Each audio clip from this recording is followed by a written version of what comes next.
Ever since I was a teenager, I've been fascinated by the Great War.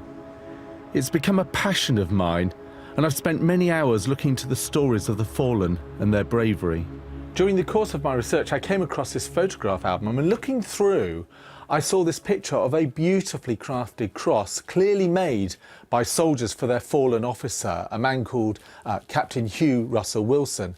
And the more I looked at it, the more I thought, I know this cross, I know this name. And I realised this cross still survives. It's at the Durham Light Infantry Museum. And so from that moment, I decided I want to find out more about this individual. My research went on to reveal that, incredibly, Captain Wilson's daughter, Alicia, is still alive at the age of 102. Hello, Alicia. Nice to see you again. Nice to meet Today, I'm paying her a visit to learn more about her father. What a firm hand you've got.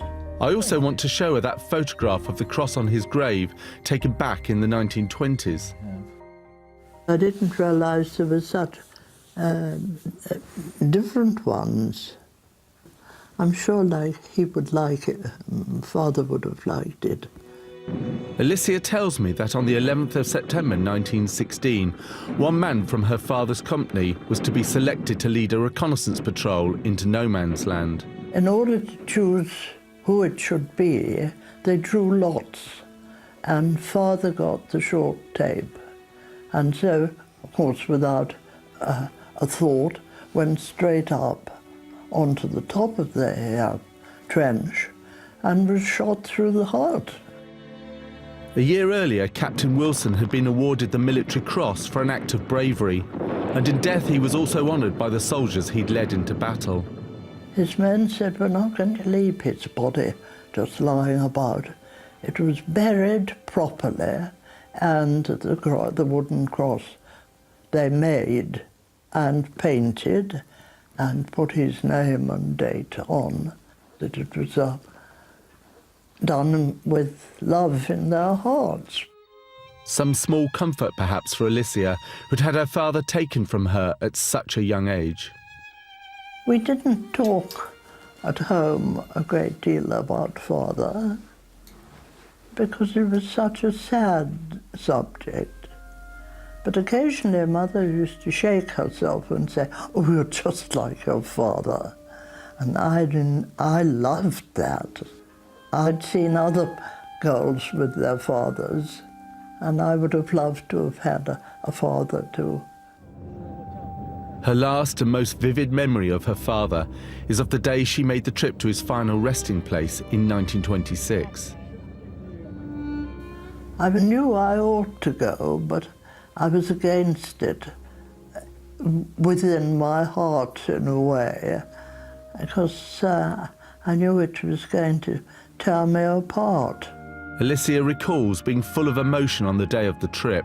She laid a bouquet of flowers on her father's grave as a final act of remembrance. I could feel that I was giving them to him. And Mother was very tactful, kept well out of the way and let me have my own emotions. Alicia never returned to her father's grave and is now too frail to make the journey, but she's agreed that I can visit the cemetery on her behalf. I'm going to go back to France now and visit that cemetery. Is there anything you would like me to do? I think if you had a few very simple flowers, no fancy work, just say love from Alicia. Alicia and her mother were just one of thousands of bereaved families to cross the English Channel shortly after the war. Most would have travelled by boat, either with travel agents such as Thomas Cook or with charities such as the Royal British Legion or the Salvation Army. And it's a journey that many of us still make every year, from veterans to school children. More than 350,000 British children were left fatherless during World War I, and here on the killing fields of Northern Europe, where so many of those men died, you really get a sense of how that loss is still being felt today. Coming to the battlefields and visiting the cemeteries and seeing the endless gravestones, it's easy to forget that behind each one is an intensely personal, private story of family loss. So my last act today is to pay tribute to Alicia's father, as she did in 1926, by laying this bunch of flowers and the card that she wrote. I have a picture in my mind of a lovely dell with trees either side and the gravestones in the middle. And it was beautifully peaceful and lovely. I could feel that I was giving them to him.